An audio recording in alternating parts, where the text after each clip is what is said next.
অবৈধ সরকারের অধীনে কোনো নির্বাচন সুষ্ঠু হতে পারে না। আমাদের আজকের অনুষ্ঠানে এই বিজয় দিবসে যে অনুষ্ঠান হয়েছে, এই গণমিছিল হয়েছে, এখানে আমাদের স্থায়ী কমিটির সদস্যরা বারবার করে বলেছে যে এখানে বাংলাদেশে কোনো নির্বাচন হচ্ছে না, এটা ডামি নির্বাচন।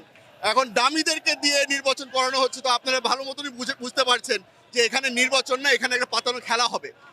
এই অবশ্যই বাংলাদেশের জনগণ বারবার করে বলছে যে একটা অবাধ সুষ্ঠু নির্বাচনের আশা করছে। তবে এই গত কয়েকদিন ধরে ওবায়দুল কাদের সাহেব যেই নাটক নকরা করে বারবার করে বলেছে যে ডামিদেরকে দিয়ে নির্বাচন করানো হবে, এটা তো আমরা বুঝেই গেলাম যে বর্তমানে এই অবৈধ সরকারের অধীনে কোনো নির্বাচন সুষ্ঠু হতে পারে না। বর্তমান সরকার পুরা দুনিয়ার কাছে চিহ্নিত হয়ে গেছে গুম খুনের কারণে। এখন ওনাদের কাছ থেকে মানবাধিকার অথবা গণতন্ত্র কথা শুনলে আমাদেরও একটু লজ্জাই লাগে। এখন পর্যন্ত বাংলাদেশের মাটিতে এই আওয়ামী লীগ সরকারের অধীনে কোনোই বিচার হয়নি। এখন আশা করি সামনে যদি কোনো বিচার হয় তাহলে ওটা আন্তর্জাতিক মানের এবং বাংলাদেশের আইন কানুন বিধিমালা দেখেই বিচার হবে।